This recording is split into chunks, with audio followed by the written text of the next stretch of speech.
Hey guys, welcome to She Knows Arsenal. My name is Jessica and I'm your host, and you can follow me on Twitter at @SheKnowsArsenal. Welcome, welcome, welcome. I know it looks a little bit different around here, but as I told you guys last on the last stream, I'm going to be changing some things around, trying to find some better backdrops, trying to make the content better for you guys. So don't mind my hair and all that kind of stuff. Like, I've been running around all day, but nevertheless, I hope you guys like the intro and all that kind of stuff. Let me know in the comment section what you think. And you're probably wondering, where's Elliot? Elliot's going to be here in 10 to 15 minutes. So we're going to go ahead and start without him. But if you guys can get in the chat box and let me know how you're feeling. Did you guys watch the game, Turkey versus Wales? Wales obviously going through, and Turkey looking like they're going out of the tournament. Very interesting, because a lot of people said that Turkey was a dark horse or a team that was going to do well in this tournament. And it looks like they are not doing too great. It's interesting. Everybody's saying it was a really good game. What did you guys think about Aaron Ramsey? He scored a goal. How do you think he played? And all those types of things. I actually didn't get a chance to watch the entire game, but so you guys can fill me in on that. But for this stream, what I'd like to do is talk a little bit in depth about James Madison and how he's come to the forefront of kind of like our transfer list as a main target. What he could add to the squad. Does he comp well with Odegaard? Does the deal make sense? All those types of things. And we'll also talk about, what else? We're going to also talk about Ben White. We had a $40 million bid rejected, apparently, for him. So we'll talk about what he could bring to the squad, what the future of Saliba looks like, things like that. And we'll also look at the fixtures for next season and kind of do a little bit of predictions, talk about how the fixtures line up with AFCON, the end of the season, some of our rival games, and all that type of stuff. So we'll definitely get through all of that. But I just want to thank you guys for being here. I really appreciate it.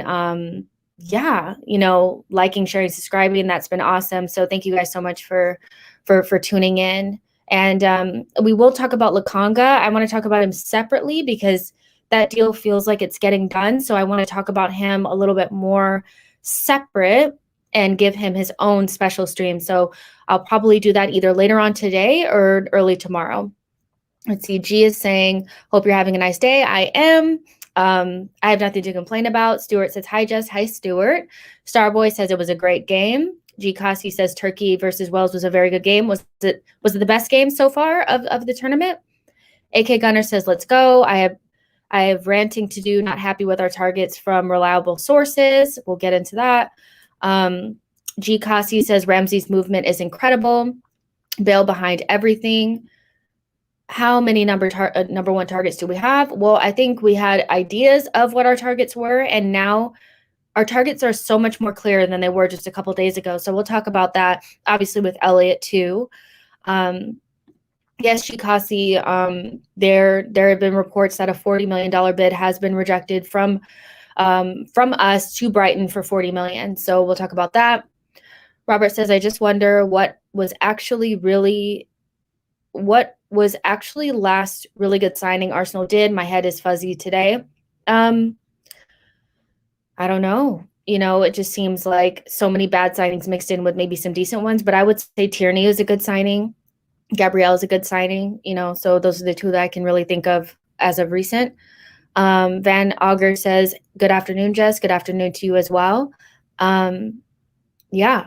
All right, you guys, let's go ahead and get started with everything. So let me get my notes. So James Madison again has arisen as a main target for Arsenal, and we have said to be in contact with him for the last couple of months. We did kind of hear before that James Madison was a target of Arteta's last season. So this is not really new. And I think it was AFC Bell that broke the news, AFC Bell, the account that broke the Thomas Partey news and kind of led us through that transfer from beginning to end. And basically this is coming from Chris Wheatley. He says that he's told that Mikel Arteta is a huge fan of Madison and he's recently a target, but the fee will be an issue. Chelsea also want him if they lose Ziyech, so he's not just a target for us, he's a target for Chelsea, but not really, is more as a replacement, where for us it would be like more of a main target. And we kind of talked about in the last couple of days, I talked about it with George, we talked about it with Harry, how the targets for the creative midfield position never really made sense because they didn't comp with Odegaard. And we had kind of heard that Odegaard was the number one target. That's who we were looking for.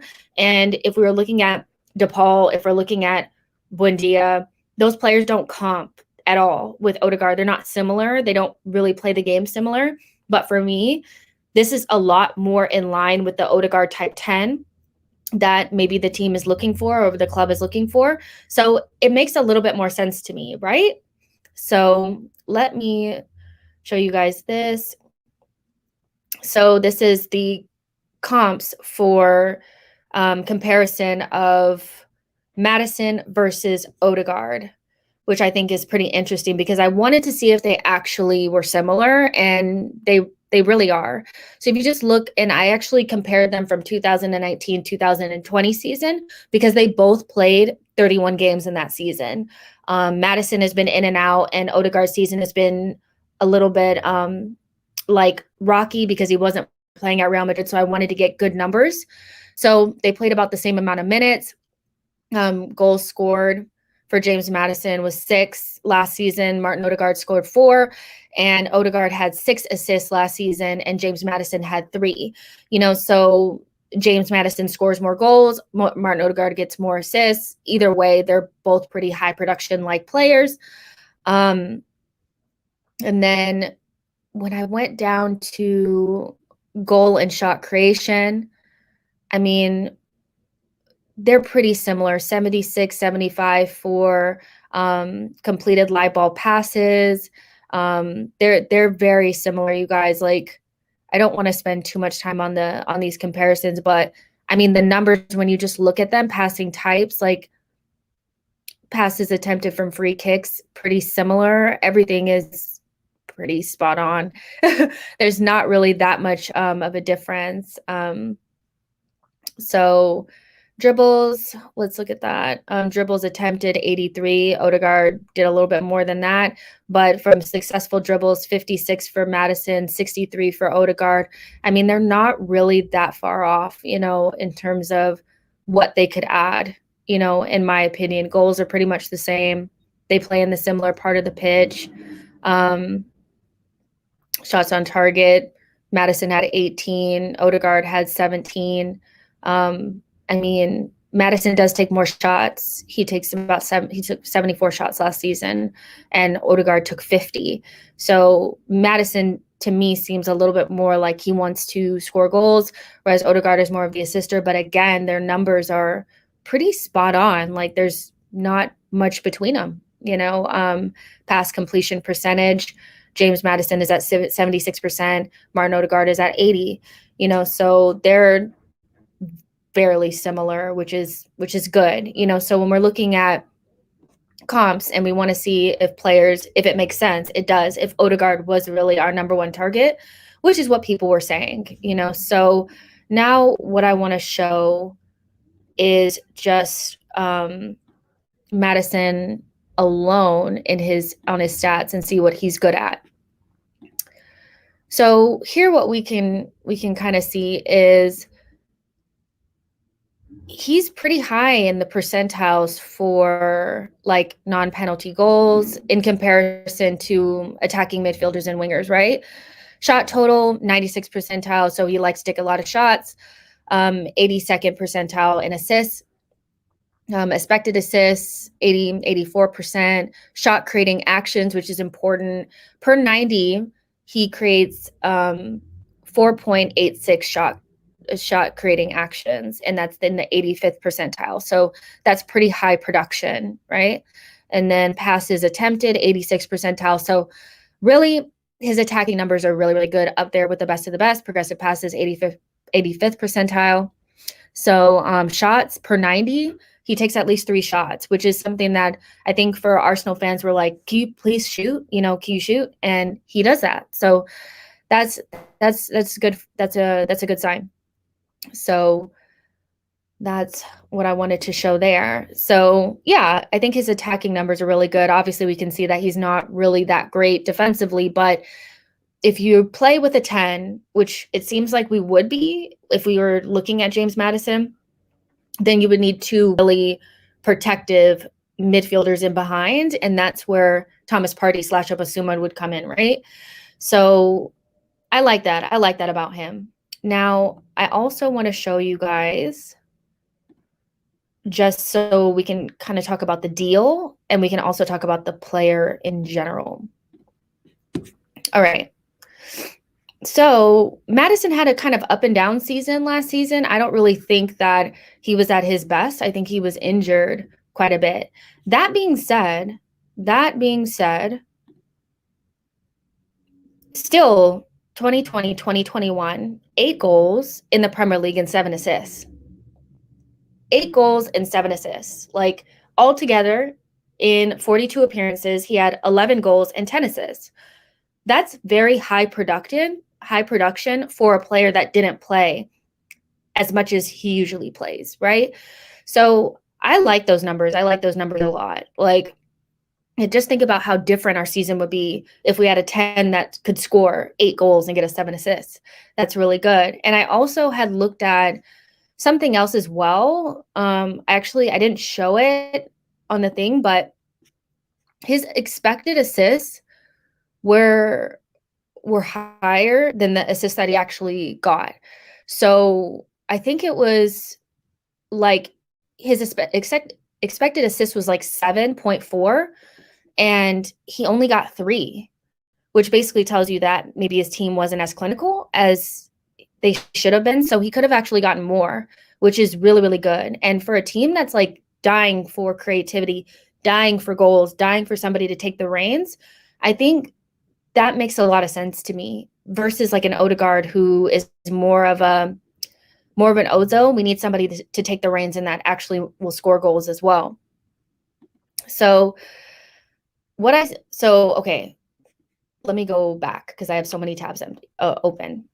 So that's pretty much the player, right? We can also kind of look at his injury record, because I think that's something that we do have to kind of look at as well, is because a lot of Arsenal fans are really sensitive about injuries, which makes sense when you have the history that we do. We have Tierney right now who we're worried about. We're putting a lot of minutes into Bukayo Saka's legs. We have people like Diaby and Jack Wilshere and even Ramsey that you can add to that list of players that never really hit the heights that they could have because they were so injury prone. So when you look at somebody like James Maddison, who also has had quite a bit of injuries, you can see that it's a repetitive knee injury that has kept him out for this particular season. And then he has a hamstring issue, a hip injury. So these are kind of like random knocks, but we don't see like a lot of repetitive muscle tissue injuries, which is what I've been told is what to look at, if you're afraid of a player that has injuries. So that's not really something that would frighten me. I just think we'd have to make sure that we take it into consideration. We can't just ignore it, right? And that's where like somebody like an Emile Smith-Rowe really comes in, because we would be able to have really good rotation. It wouldn't be like him playing every single game. We could actually rotate the two of them, right? So I also wanted to just kind of talk about his profile in general, like where he is in his career. So we know that he played at Coventry, he played at Norwich, and now he's at Leicester. And so his contract expires June 30th, 2024. So he does have some years left. I remember when he signed his new deal. For Leicester, I think they'll always kind of, their model is as a selling club. So I don't think they'll ever do what's necessary to actually really compete with the Man Cities and Chelseas, but they'll always buy low and sell high. So the current market value of James Maddison is 60 million. So we're talking about a lot of change, like that. A lot of coins need to be passed over for this player. And even though he had maybe not the best season, which I still think statistically he had a pretty good season, I still think that it's going to take 50 plus to get this guy. I don't think we're going to be able to offer 40 and get away with it unless Leicester's just feeling nice. I think 50 million at the very least will get James Maddison in the door, right? So he's 24 years old, which we've already kind of talked about is that good age that we're looking for. For me, when we were, kind of talking about the Rodrigo de Pauls and these types of players, like, although they're good players, and I know we need players that are older than our younger players like 19, 20, I think we need to stay away from the 27, 28-year-olds. I think 24 years old with enough experience is good enough. Like, it's good enough, right? We don't actually need to bring in like 28-year-olds to be having experience, right? And, he's been at Leicester since 2019, so that's 2 seasons of good experience in the Premier League, and he's done it. He's done it for a team that's been playing really well. Like, it's not like he would need to show that he can get up to this level at Arsenal. He's already shown it. So, right, his contract expires in 2024. And he just extended last summer, so that's just months ago, like 9 months ago. So that's something that we need to take into consideration. But overall, I think he's a really good player, and he comps really well for Odegaard, which makes a lot of sense. Again, those other ones really didn't make a lot of sense based on didn't really make a lot of sense because they weren't the similar profile, but this one really does. And Elliot's here, so I'm going to go ahead and bring him in. Hey, Elliot. Hey, how are you? I'm good. How are you? Good. Sorry for, not being available at the time I was supposed to be available, but I am available now and I'm here, as you can see. So there you go. Perfection. You guys in the chat box say hello to Elliot. He's here. We don't have a video for you. We don't have an Elliot video. Oh, I have the Clive video, so we can just run the Clive video. That's fine. Oh my gosh, we really should have. Okay, so we're talking about Madison right now, and I just kind of went over his statistics and all that kind of stuff. And essentially, what I was getting at was the fact that he comps really well with Odegaard. I think for the Buendia links, the Rodrigo de Paul links, they didn't really make sense because they weren't similar to Odegaard, who we kind of thought was our number one target. Madison does that. What do you think of the links to Madison at this point? Like I've already kind of said that 50 million probably is what would take, what it would take to get this done. So what are your thoughts on it so far? I don't know why Leicester would sell Madison to us right now. It just seems like a thing that won't happen.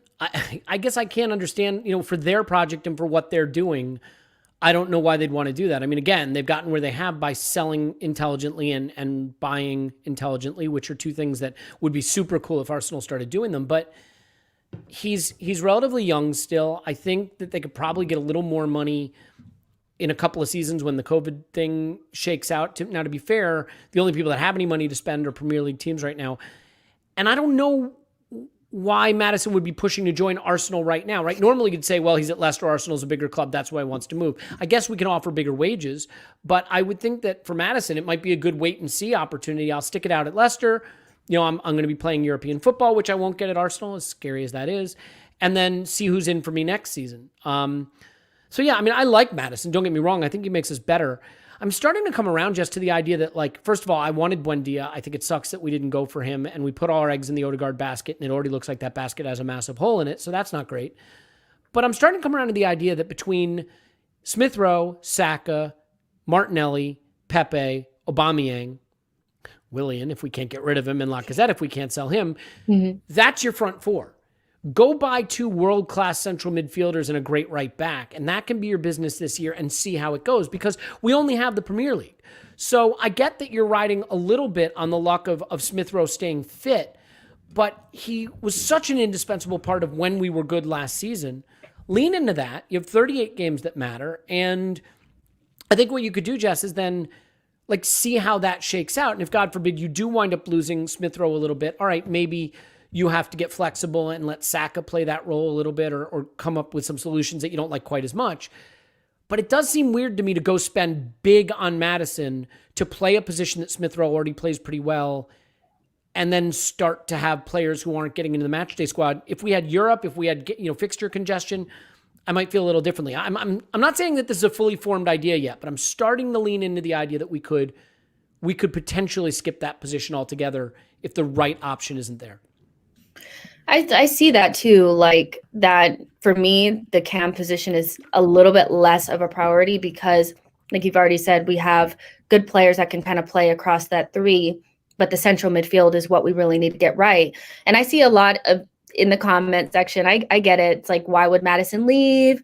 Why would he take a step down? All that kind of stuff. But there are questions about his relationship right now with the club. I know that he re-signed or he got a new deal with Leicester last season, but he didn't just not play because he was injured. He was strategically not picked for certain reasons. And I think some of that may have to do with an attitude issue or maybe what he does off the pitch, which are things that may make him a little bit more gettable for us. But for a team that's going through like attitude issues, maybe players not being the best, off the pitch, that's not really maybe somebody that we need to be bringing in at the moment, You know me, I hate the soft factors. Give me all the jerks. Give me all the prima donnas. Those guys tend to be pretty good at football. Like if you want to have Lionel Messi or Cristiano Ronaldo or Neymar or Mbappe, like I'm sorry, you can't just play all the nice kids. And I got to tell you,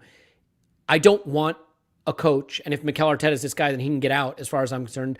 I don't want a coach who thinks the job is just to coach the nice boys. I don't want a coach who thinks the job is, if you can't get on board with my program and fall completely in line, then you're out of here. I don't want that because you can't build a super team that way.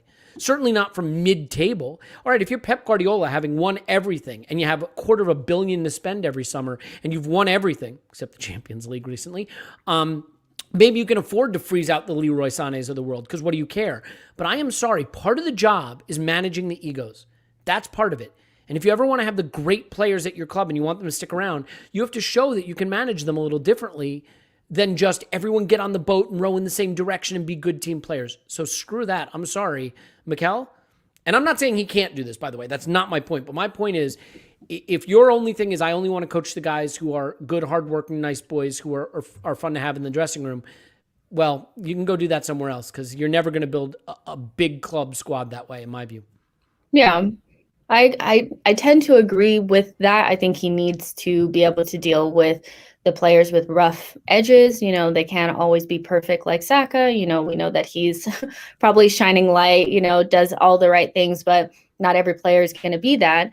But in terms of Madison, I think, besides the fact that nobody thinks we're going to get him, just as a concept, I think for me personally, I think we need a player like this. We need a Bruno Fernandes-esque type of person to come in because I don't think Emile Smith-Rowe and Saka have the assists and goals in them that would be required to get us. Who does is Emi Buendia. He seems like a guy we should look at. I don't even know who that is. I've never heard of him in my whole entire life. Probably best to, use the Men in Black neuralizer on ourselves about Emi Buendia and just move on. That's fair. Okay. But I mean, even in Madison's not so great season, he had like 8 goals and 7 assists. Think about how different the Arsenal team would be if you had somebody who could not only get Aubameyang the ball, but could actually score goals as well, which is something that we didn't really see from Odegaard. I know he scored a couple goals, but that's not really his zone of genius. And Madison takes a lot of shots. So as a concept for me, it's the right type of player to go for. But in terms of like, are we going to be spending 50 million? Like, wow, that's a lot of money on this player. Even though Chris Wheatley did say in a Twitter Spaces that he believes that there's a chance that we would spend 40 million-ish on 2 players. And I wouldn't be surprised if that was like a Ben White and a Madison, that type. Yeah. I mean, look, I'm going to just say, I don't know if you covered it extensively, but like, if we spend 40 or 50 million pounds on Ben White, like Ben Madison, maybe count me out this season. Cause like, I think there's a point we're reaching now where the club might be so dumb that it's just not worth hoping that they ever get it together. Oh my gosh. Like there's a part of me that's worried that this club is so dumb and so bad at this that it's going to be years before we ever have any hope of building a team that can get out of mid-table, because like they've been handed a huge opportunity with Smith Rowe and Saka and Martinelli. Those are young players that could be super elite. If you can't take that head start with our resources and build something coherent, like spending 40 million pounds on Ben White, are you out of your mind? What are we doing, Jess? Like it is a sickness. There is a sickness in our club. And I don't know if it's that there's no leadership or that there's no knowledge. And let me stop for 1 second. These are rumors. And the danger of pinning your opinion to rumors is you can look really bad really quick, because rumors often wind up being nonsense, total paper talk nonsense. Like the Aaron Ramsdale links, I'm just assuming they're nonsense because they must be, because how could we be doing 20 million for Aaron Ramsdale? But like at some level, when you look at what we're linked with and where we want to spend the money, unless we pull a rabbit out of the hat and we're really misdirecting people, it's a big, big concern. Now, again, all of this, and anybody watching who even pays attention to what I'm saying, please remember that I'm putting in the caveat that these are rumors, and rumors are often wrong and not worth investing your energy into. But I don't know that I get a sense that this club understands how to build a winning squad unless, Stan suddenly is just going to turn into Sheikh Mansour and hand out money left and right, which I don't see happening. Well, let's talk about it. Let's just roll on into the Ben White thing. So Arsenal supposedly have had a $40 million bid rejected by Brighton, were expected to go back in for him. That's from Dharmesh Sheth of Sky Sports. And so I'm looking, at the player stats, and to be quite honest, he's not remarkably great defensively, in my opinion. Like, he's been dribbled past 40 times, this season. Jess, can I stop you? Who cares if he's good? That's not the point. Like, this is the thing I don't get. I want to say it to everyone who's like, Ben White is a good player. Who cares if Ben White is a good player? That doesn't raise our ceiling. So let me ask you something. If we go into next season with Saliba and Gabriel and Holding and Marie, and then Chambers is like a fifth option, that's a serviceable group of center backs, including two young, very talented guys we spent a lot of money on who have a very high ceiling. Is Saliba a risk? Of course he is. You know who else is a risk? Every player you sign ever. Is Ben White guaranteed to come in and be Virgil van Dijk? Not remotely. And, oh, by the way, we signed Willian last summer because supposedly proven Premier League experience is reliable. Well, that wasn't reliable either. And this is the point. The 40 million you spend on Ben White is 40 million you can't spend somewhere else. So let's say you bring in Ben White and it turns out he's really good. He's better than Saliba could be. But as a result of signing him, you can't go get a central midfielder. Let me ask you something. The difference between what you think Saliba could do and what Ben White could do, with no extra midfielder, do we become a top 4 team just by going from Saliba to Ben White? Of course not. But do we become a top 4 team trusting Saliba's talent and rolling those dice, but having a really exceptional, elite central midfielder come in next to Thomas Partey? That does move the needle. So, but there's no guarantee that you really think, well, maybe you do think they're this stupid that, I do. Yep. that they will buy the center back and not buy the central midfielder. Look, even though we're going to sell Guendouzi, we're going to sell Xhaka. Clearly, you're going to have to replace where Lakanga looks like it's getting done. Like, there's no, I mean, you wouldn't spend 50 million on a center back if you're not going to get this center midfielder. You know what I mean? Let me ask you this. Would you rather have 50 million that you could pour into an attacking midfielder, a central midfielder, a right back, or just have it spent on center back and it can't go somewhere else? My point is, if you said, Elliot, it's Football Manager, you're in charge of Arsenal right now. My God, scary thought.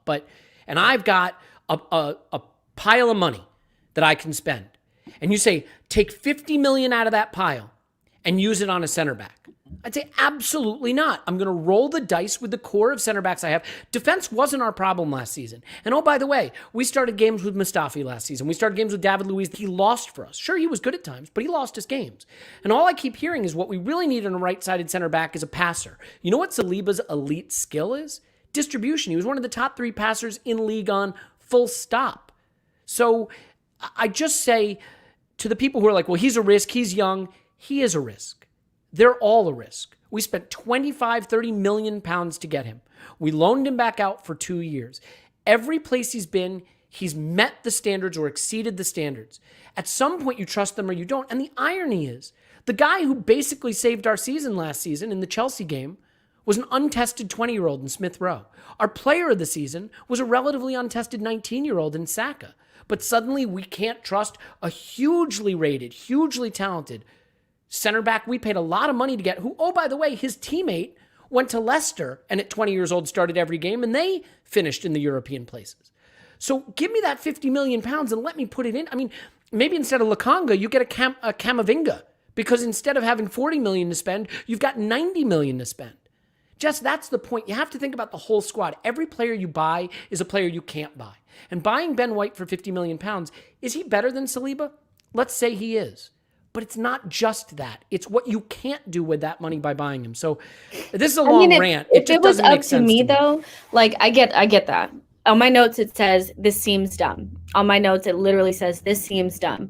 But I'm thinking from just the perspective of like, this looks like it's happening.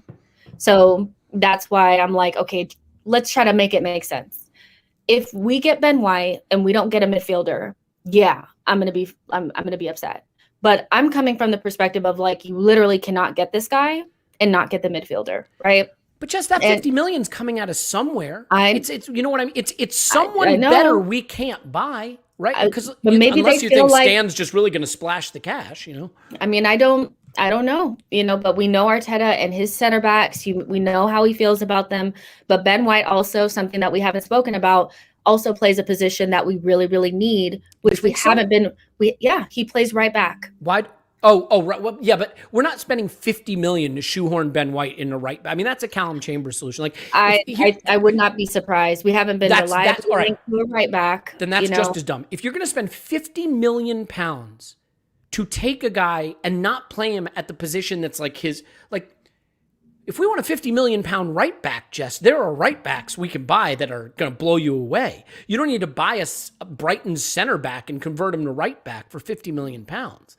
So again, I just, you know, and by the way, I'm sorry, like I know I'm getting a little worked up about this. Like it is early. These are rumors. I think what I'm saying is, and look, to be clear, if Stan says you can have 300 million pounds to spend this summer, sure, add Ben White to the center back core. What does it hurt? But like I could pick a number of places that 50 million could go further. Buy a striker to be the heir apparent to Aubameyang in case Balogun doesn't reach that level and Martinelli proves to be a wide forward. Buy an extra central midfielder, because if El Neni goes and Xhaka goes and Guendouzi goes, I mean, you're really looking at Partey and, you know, doing the Will Smith gif of walking into the room and looking around for everybody, right? Buy a right back. Buy a backup left back if you've got money to burn. But for God's sakes, like, why are we just so reluctant to use the resources and the assets that we have in our squad? I don't know. I mean, I'm ready to take a deep breath, and ultimately I'm sort of prepared to say all of these rants will look dumb if the rumors are wrong and we get it right. It's a big summer, and we're looking for evidence that this team of people that run our club really get it. And the rumors don't indicate that to me, but they're just rumors. I acknowledge that. I think there's a lot of people that feel the way that you feel, to be honest. Like, I've seen a lot of people very upset about Ben White / Madison, you know, / Ramsdale, which is also like another goalkeeper. I get that. I think I'm just a little bit more like wait and see, because if you tell me at the end of the window we would have Madison, Basuma, Ben White, Lukonga, and a goalkeeper, I'd probably take that, because to me that's still better than Willian, Gabriel, Partey, whatever else we did last summer. Like, we will have addressed some things. So that's kind of where I'm coming from. because I flew off the handle so bad last summer that I just don't have the energy to do it. I just need to wait and see. I really, really do. But with the Ben White thing, it seems like that's a player that we're really into, we're really interested in. And if he were to come in, I would hope that, he could add something to the squad. If you tell me that we start with Saliba, Ben White, Marie, and Gabrielle next season, I'm okay with that. It is what it is. But yeah, so you've already kind of answered my questions about, how you're feeling about the process and things like that. I was going to ask you about, do you think that this is more promising? I don't think you feel that way. But in terms of the outgoings of Xhaka, Mavropanos, Guendouzi, Eddie Nketiah, like these players that are seemingly on their way out, how do you feel about the quickness of our outgoings this season, or this summer?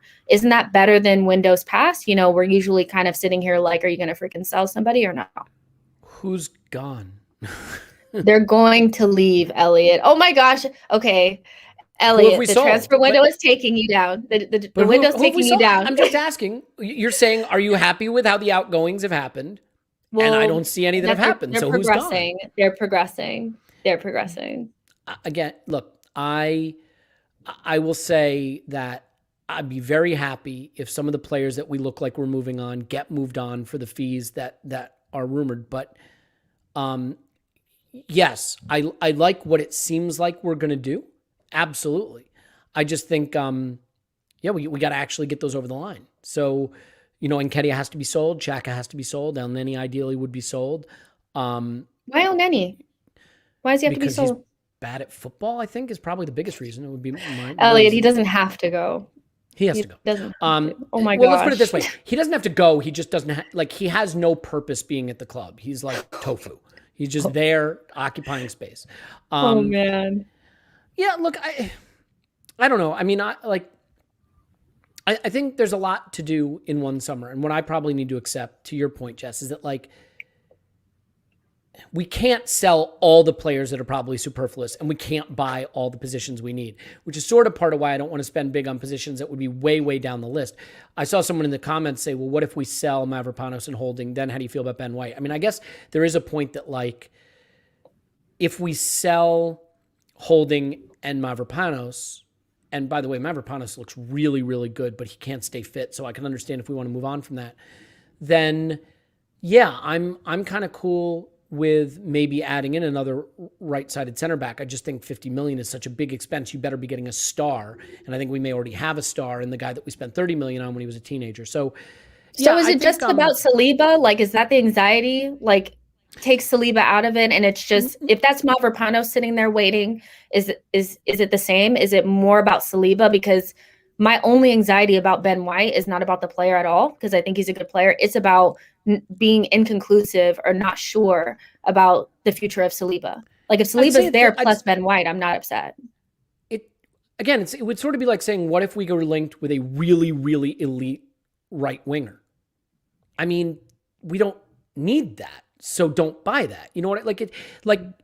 Saka and Pepe already, kind of could potentially block each other a little bit, and Martinelli's going to be on the bench most games next season. All of this is a risk, right? So, having good players is never bad, but if you have limited resources and limited playing time, you have to make choices about where you want to deploy those resources, right? So, it's not that I'm saying having an elite right winger wouldn't be fun. Raheem Sterling was a guy we were linked with, and Raheem Sterling's a guy you probably break all the rules for because he's that elite. But is Raheem Sterling the right piece to add at this point in our process at what he would cost? It'd be really exciting. And then you'd be saying, wow, I can't believe Saka hasn't started in 7 games, or Pepe's been on the bench all season. And suddenly you say, could we have used that $70 million better? And that's how I feel about Ben White. I think he's a perfectly fine player. I'm not sure he's a £50 million player. I think we have 4 center backs. Most clubs don't have 4 elite center backs. They've got 2 starters and a couple of viable backups. And I think that's what we have.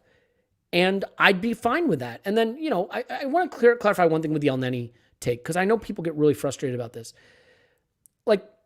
Elneny divides opinion because I think there are people that, he runs hard, he works hard, he's a good guy, he's a fine guy, but at 27 years old, we loaned him out. We had no use for him. Okay? I mean, he is a player that we have, used, and we've seen what he is. He's a keep the ball, give it back to the defense. He's one of the most negative passers in the league, one of the safest passers in the league. He doesn't turn the ball over, fine, but like, I just think a player who gets the ball and gives it to a central defender is not someone for what we need to do to get better at attack, to dominate games in the final third more often. Like he's literally basically one of the worst when it comes to final third entries, progressive passing. I don't dislike him as a person. Like he's hardworking. He seems like a great guy in the dressing room. I just think, he's getting into his late 20s. We already had loaned him out at 27, and I don't know the role he plays that helps us be a better team. If we had more competitions, you say, okay, throw him out in the Europa League where he really looks like that's his level. I don't think it's bad if we keep El Neni. I'm probably going too big on that. I just think he's the kind of player who is emblematic of why we're 8th. Because when he steps into your squad, he's not taking your level up. You're not playing El Neni against Sheffield United in a league game and saying, he's going to go progress the ball and create chances and dominate the game. So I think in general, he's kind of emblematic of that more mid-table level that we've all just gotten pretty comfortable accepting. Yeah, I guess if he sits on the bench, like a lot of teams have this guy that just is still there that's not really going to play. For me, it's like remove Xhaka, try to move on Guendouzi and these types. If you get to El Neni, you get to him. And Shakar, thank you so much for your super chat. Elliot did mention it, about selling Holding and Mavropanos. Would that make you feel differently about Ben White? We have another super chat here from Usopp. Usopp says, why do everyone say that we need to start acting like a big club, and we start doing what big clubs do, which is buy players the manager wants? We complain about it. I don't think that's what big clubs do. I just don't. I think that's what bad clubs do, is they say to the manager, who do you want? The manager picks. Your manager should not be the guy who picks the players. That is an outdated approach. It is now pretty much par for the course at the well-run clubs that there is a transfer committee of people who scout them, who use analytics, who find targets, and maybe the manager says, I need a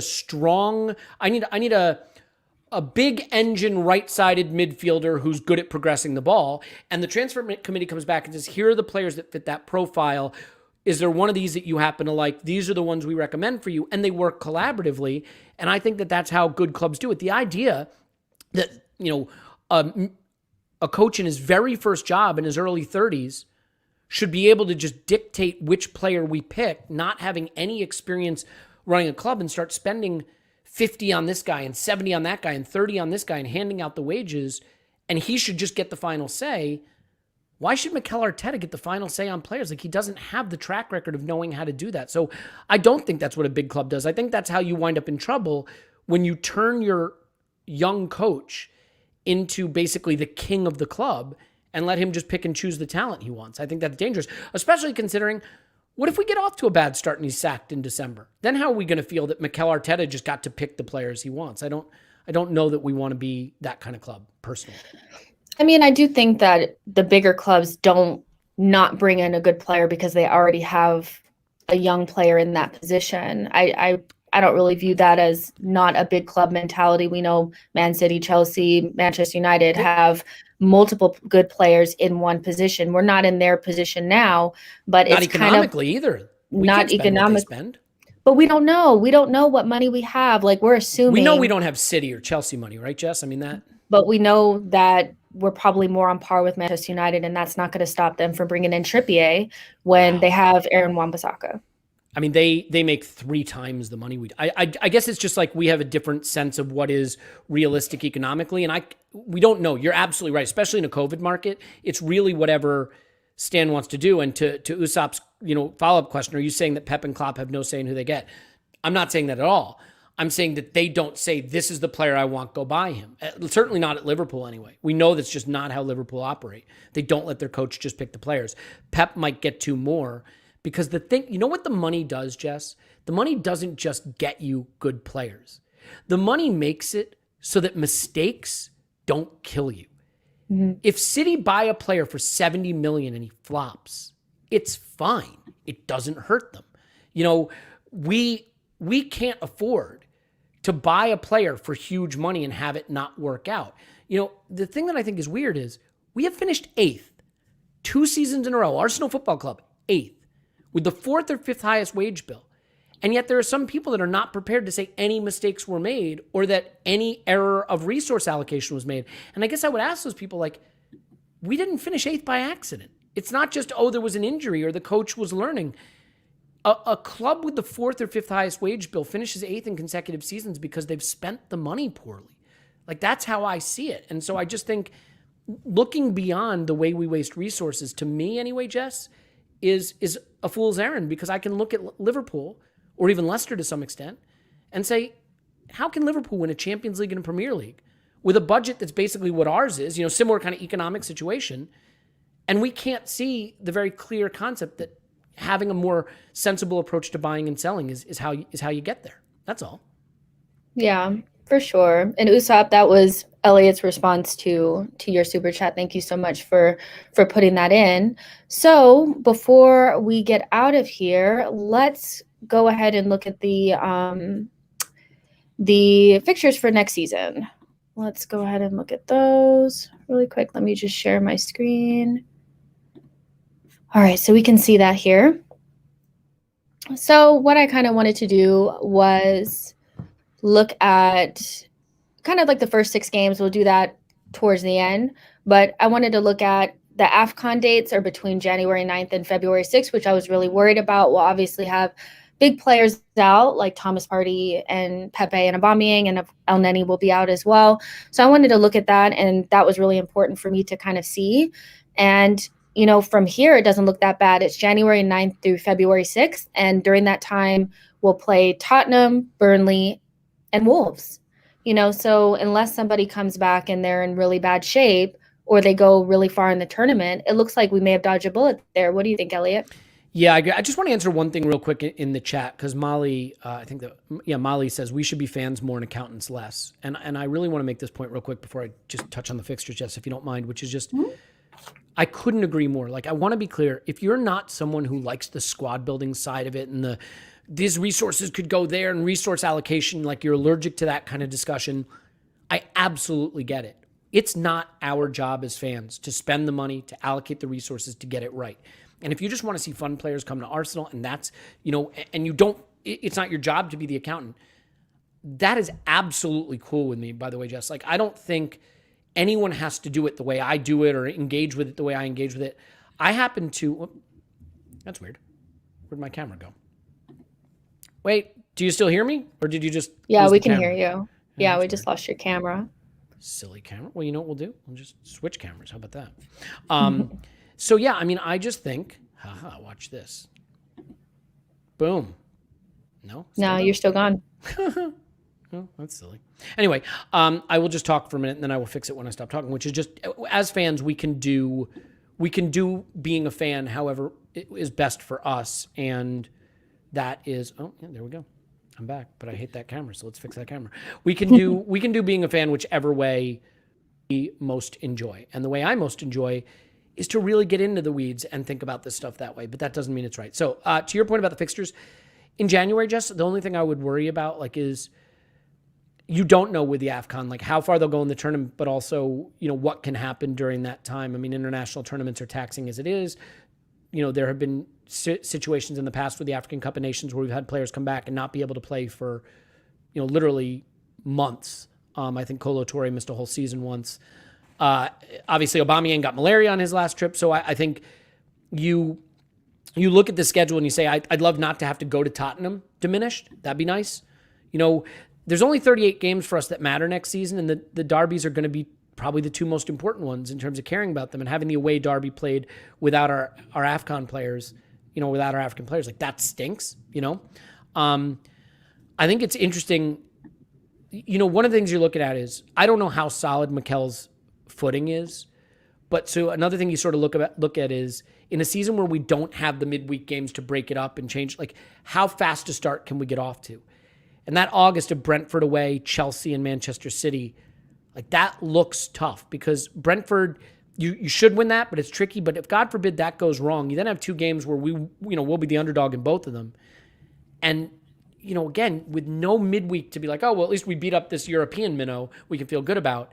It's really hard to turn the tide of emotion back positive, I think. So I look at that August and I say beating Brentford is absolutely a must, because you'd at least anticipate we're going to struggle in those next two games, and you don't want to be on 0 points, with people spending, weeks, because then I think there's also an international date. Yeah, so you don't want to go into the international date after Manchester City, bottom of the table, 0 points, and everybody pointing at Mikel Arteta, Yeah, for sure. I mean, it looks kind of similar. The beginning of the season looks pretty similar to last season, in my opinion. You have a team that's being promoted. Obviously, we had West Ham, before we played the big guys, but pretty similar. We had Liverpool and Man City pretty early on last season, and we have Chelsea and Man City early on in this season. So we have to get off to, a good start. We always should be looking to do that. And I look at the fact that some of these teams, Chelsea and Man City in particular, Manchester United, will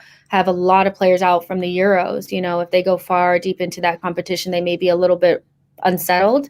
So that's really the only thing I'm looking at that would give us a little bit of an edge. But ultimately, with the preseason and a decent transfer window, we should be beating Brentford and Norwich and Burnley, and then we'll just, see what we can do against Chelsea and Manchester City. I don't really have I think I want us to beat the smaller teams. I actually don't care about the bigger teams as much as I used to.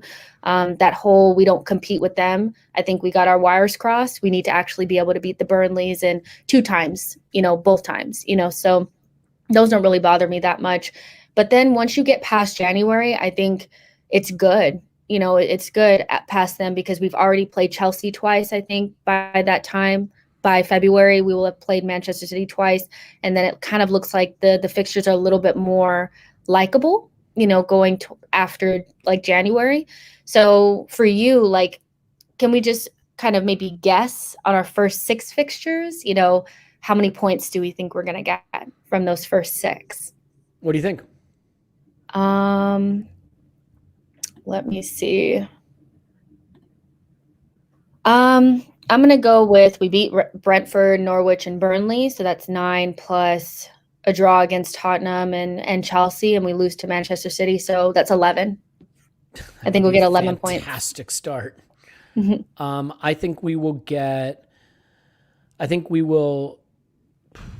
draw Brentford, lose to Chelsea, lose to City, beat Norwich, beat Burnley, draw Tottenham. So 3-6. 3-6. What did I say? Beat Tottenham? I got to say we're going to beat Tottenham. So let's say 3-6-9. I have us getting 10. How about that? Yeah, that's not bad. I mean, I just can't. I think we'll be better than we were last season. That's just what I think. So I think we'll be okay. I don't think it's hard to know, right? Because these seasons that come off European tournaments, what players are available right away, right? Saka is probably not going to play a lot in the Euros, so he should be available. But we should have Pepe, we should have Obo, we should have Smith Rowe, Martinelli. I think the thing that's really hard, Jess, is if I have any reason to be super excited about next season and my optimism comes from the fact that Martinelli, Saka, Smith Rowe, I think they're all legitimate stars in the making.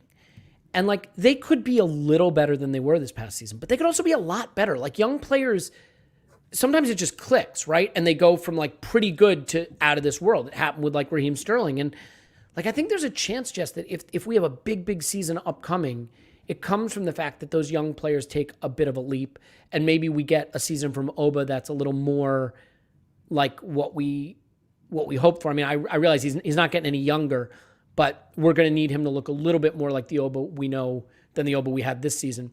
But I don't think those are things you can rule out. And all it would take is for Smith Rowe or Saka or Martinelli or a combination of a couple of them to take another leap forward in their development.